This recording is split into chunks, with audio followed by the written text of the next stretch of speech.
Hello everyone and welcome to P-Play.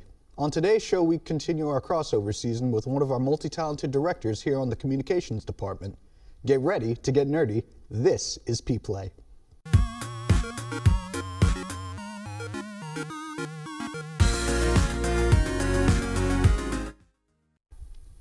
Hello everyone and welcome to P-Play. I'm Franklin Galan alongside Ben and our special guest host today, our very own director, Taylor Moore. Hello. What's up, Taylor? With finals quickly coming up, we try to figure out a lot of ways to spend the time and distract ourselves. A lot of those distractions come from the games we play. So, let's talk about some of these games we use to relieve our stress. So during finals week, well, not even during finals week, it's just during the months of April and November, I need a little bit of violence in my life to just release the stress. Let's be honest. So I'm always looking for a good fighter or like some good like violence to like shoot them up and just be like, I need to relieve some stress and everything. Let's just knock out a few bad guys or rip some heads off in Mortal Kombat. I need to get this out. Bear in mind, we're a family-friendly show. Very friendly. I'm just saying, but I mean, I don't mind a little UFC fighter on the Xbox. That's a nice game that my friend has that I don't own. You don't own? You play it from time to time, though, so there's at least that. And I get my butt whooped every time. Hey, man. Don't we all, though? Just by fighting. You get to fight. Are you fighting against Conor McGregor, or are you Conor McGregor getting your butt kicked? Well, sometimes we like to both be Conor McGregor because it's funny seeing him whoop his own butt. Oh my gosh.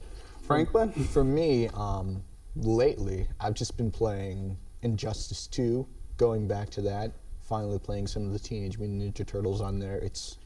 They're fun. That game. They're fun, aren't they? It's so good. It's just I've heard it's that. relaxing. But yes, it's violent, but you're just sitting there playing the games, pick it up, put it down whenever you're done, go play something else.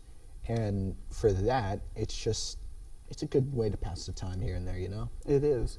And I mean, it's got an amazing story. It's got an amazing like attention to detail. That's why it was one of the best games from 2017. It is a beautiful game, I have It to say. is.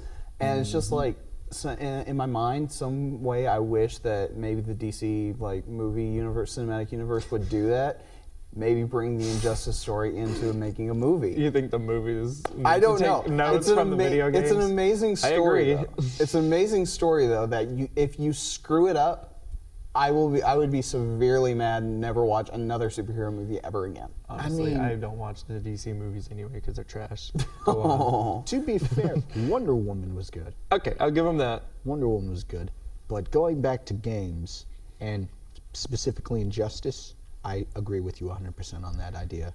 Like, if they brought that, the story, because for fighting games, you don't really expect a good story. But then even from the beginning, all the way up to Injustice 2, it's just, wow. Yeah. Okay, I'm invested, like you have me. And for other games that I play really just to pass the time, I don't know, I've just been playing a little bit of Overwatch here and there. It's just a few matches take 10 minutes, Rocket League as well. I mean, that's always a good time. I know what Rocket League is. I like that one. I mean, good games to like bring together for your friends and everything. Bring like a whole group of people together, like your study group or whatnot. Like, I am so exhausted. I don't need this. Oh, yeah, let's play something fun. I've got the Jackbox games on my Xbox. Those are fun. Yes. I've enjoyed my own friend time, just getting together with a whole bunch of my friends and just playing that, and then just laughing about it, and then we'll be done at like 2 in the morning, and then it's like, crap, now I need to go to sleep, and then I have to get up and I have to finish my paper. No, if you want to talk about an experience like that, let me raise you. You get 4 controllers, you bring a GameCube, you get Super Smash Brothers. Oh, I was about to bring up Super Smash Bros. Yes, that's how you settle arguments. On the new one for the Wii U, I don't remember what that one's called, but I just I think is that It's one just Super Smash Brothers. Okay, No, it's just whatever it Smash for Wii is, U. I always play as Lucario, and I annihilate in that game. Ah, okay. I kill everyone. It's my favorite. Captain Falcon main right here. I play as Captain Falcon a lot too. Pikachu. Sorry. Okay. I'm a Cliche. How is that cliche? Because everybody knows Pikachu. Lucario is the best I tried That's biased. when I That's biased. first tried it against my roommate because he has a Wii U and he's like, "You want to play Smash Bros?" Like, it's been so long since I played, but sure. I played as Greninja for the first time. I I like could Greninja. not control him or I also anything. choose him a lot. Oh my I gosh! love Greninja.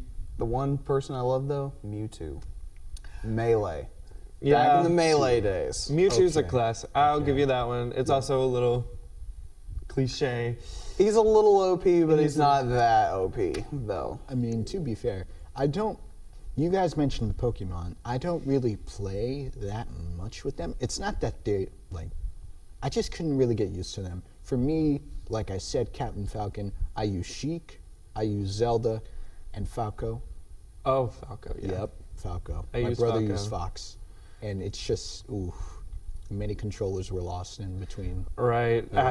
Let's just be happy that the Ice Climbers were eliminated from the I new one. like the Ice What? Climbers. No, come on. I No. really like the Ice Don't you Climbers. dare. I think they're so I cute. despise and they're the really Ice Climbers good. because when you kill one, the other one doesn't die unless you kill the face character. And Exactly. it So kills it's me. better. It hurt- oh, It's it- like an extra life. it pains me, and then it's just like, but he's basically unusable at that point. No. I mean, It doesn't work well without both of them. So, for Smash, they just have such a diverse cast where you're just going to think about it. Even now, when we have the new Nintendo Switch version coming this year, you're thinking, what are they going to add? What are they going to change? Why can't that time, no, let me rephrase that. Why can't we have a release window? We know 2018, Yeah. but when? I'm Nobody just knows. excited for the Splatoon kids to be on there. Yes. Also, underrated character on that, which I also play a lot as, is the Wii Fit player. The Wii Fit trainer. Yeah, the Wii Fit trainer. Nah. It cracks me up. I only play it for the irony because it's so funny. I'll just stick to the Pokemon thing real quick. I think I just saw it. They released a trailer for their first Switch game, Past and Future. I saw this teaser and I was like, Nintendo Switch released a lot of teasers they did. recently. They did. The Switch has been dominating recently, but more on that. One last game I want to point out for me that I use as a great stress reliever. You ever just have some of those games where you just sit down and you just take it all in and chill? Stardew Valley.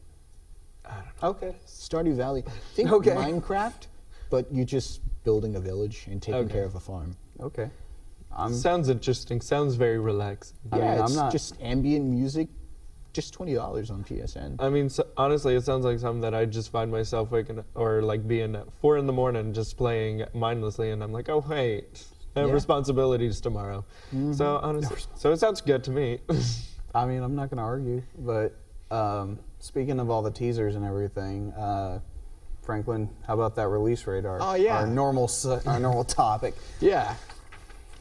For release radar, games coming out, or at least games that have come out, we have Extinction for PS4, Xbox One, and PC, which came out on April 10th, excuse me. Hellblade: Senua's Sacrifice, which is finally coming out to the Xbox One on April 11th. Wild Guns Reloaded, coming out for the Nintendo Switch, as you just mentioned. And for tomorrow, excuse me, that last game I mentioned for tomorrow, and then tomorrow as well, this next game, Yakuza 6: The Song of Life. Well, when we when we come back, we get ready to talk with Taylor and find out just a little bit more about the man that makes things happen in the comm department. Stay with us. P-Play will be right back.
Welcome back.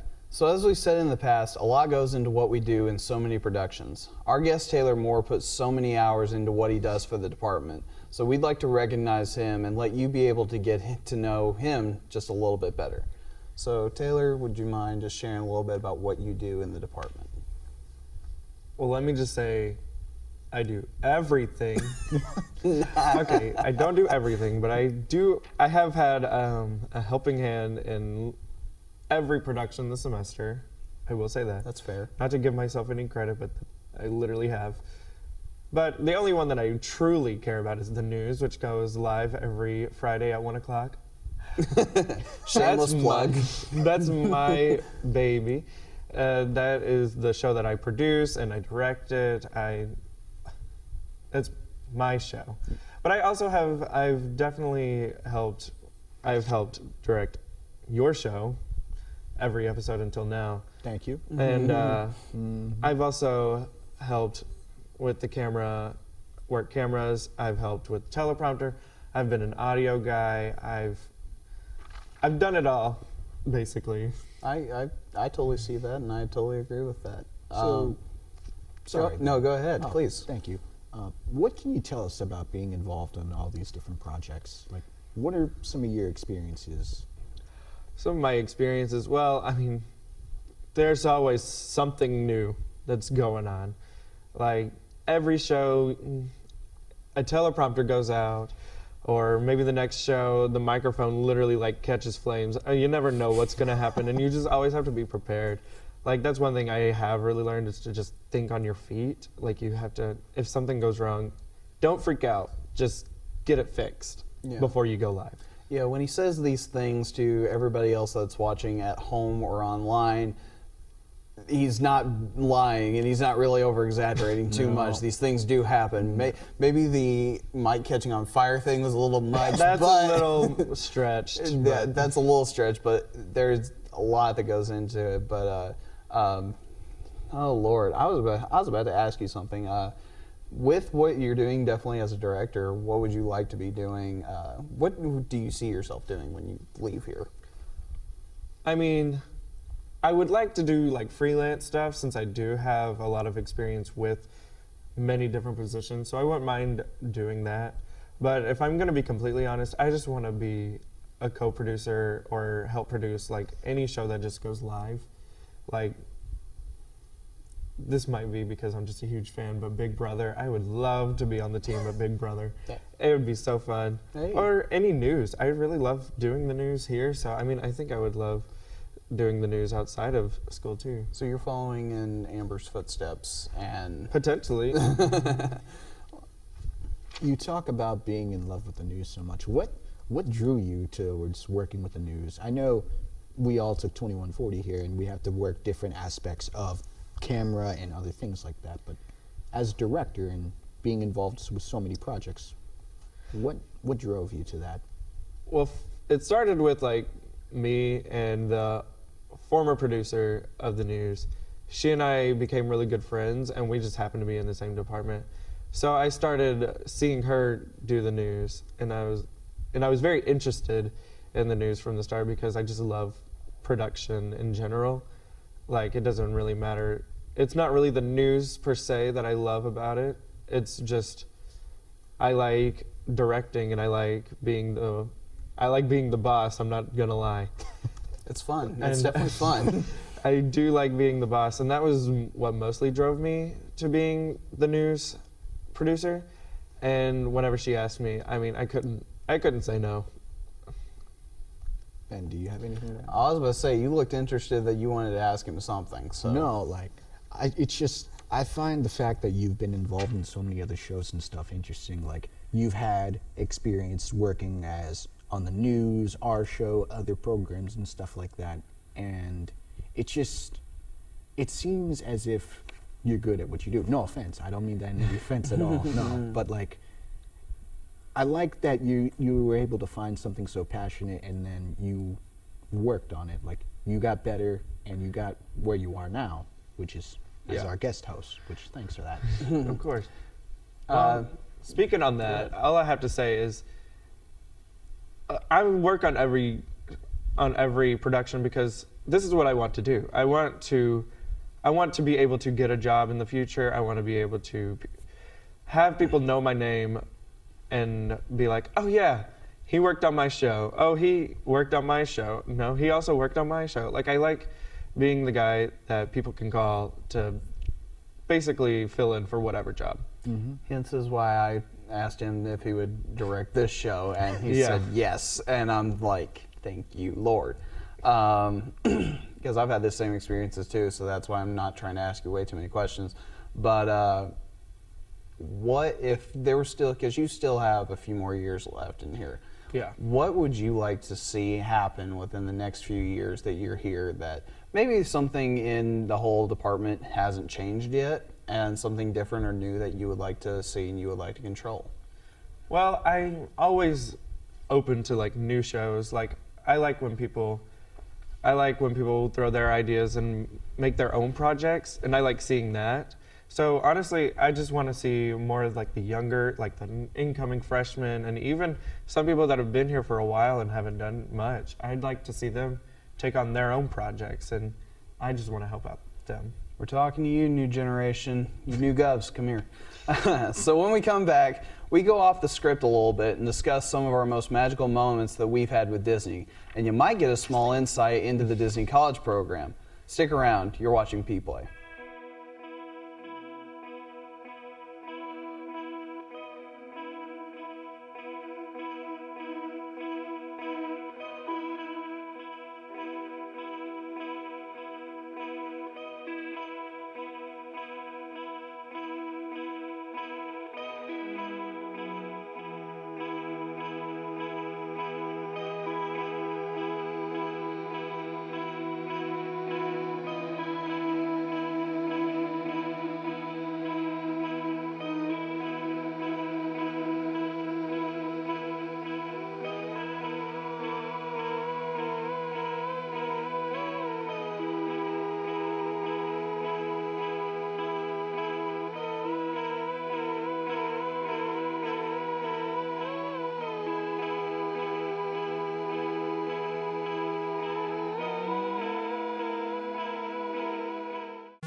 Welcome back. So one of my favorite passions in life is anything Disney.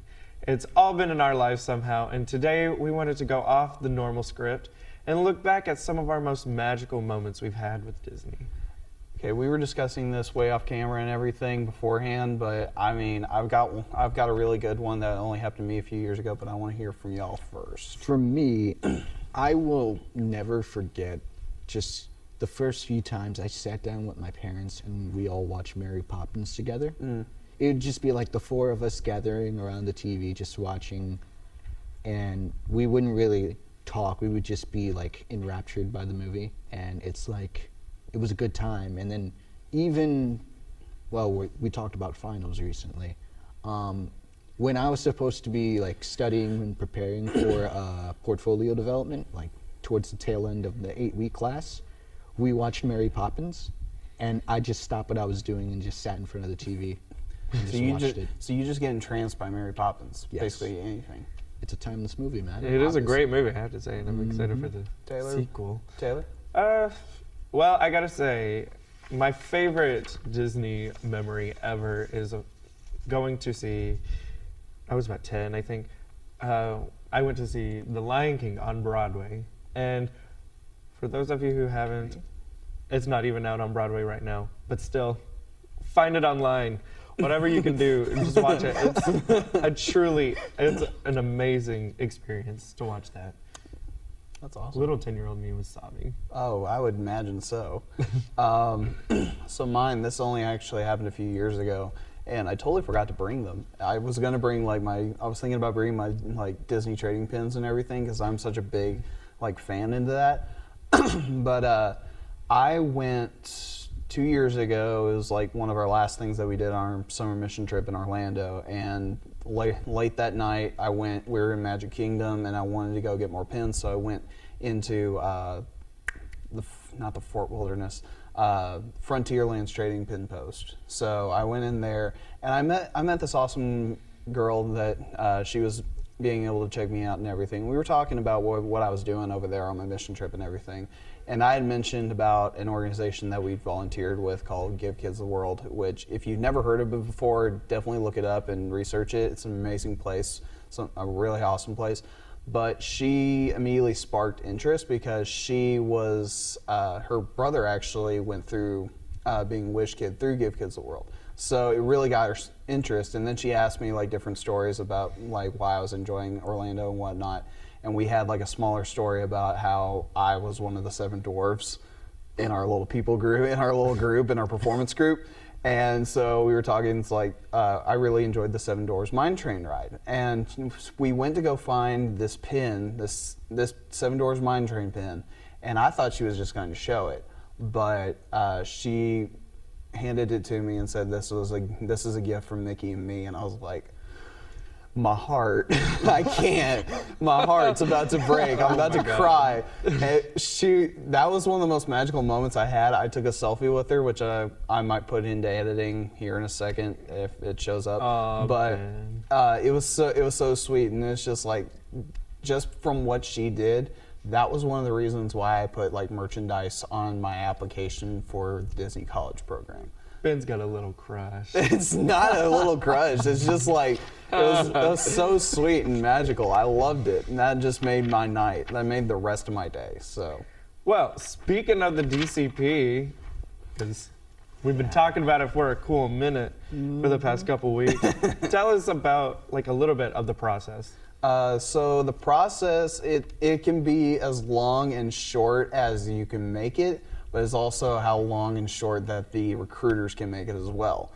I applied early February on a Sunday. I did not hear anything back for about a month. And then I finally got something back saying that I was getting a online interview, and then I got my phone interview. Did that during spring break, and obviously from our episode a few weeks ago or about a month ago, whatever it was, I got my notification saying that I was going, and it was a congratulations thing. So sometimes if you apply early, you can get like your interviews like that in about an hour. Sometimes it doesn't happen, and it sucks. But they're looking for a lot of specific things on your resume, transcripts, everything. Interesting. So, what specific things do you have to have? that I don't know. That I really don't know. So, What I would like to know is, well, you've had a fascination with Disney, and that brought you towards the program. But I don't know, I just see it as like me as a Disney fan, but not as much as you are. I guess I'm just trying to say, like, how dedicated are you with this?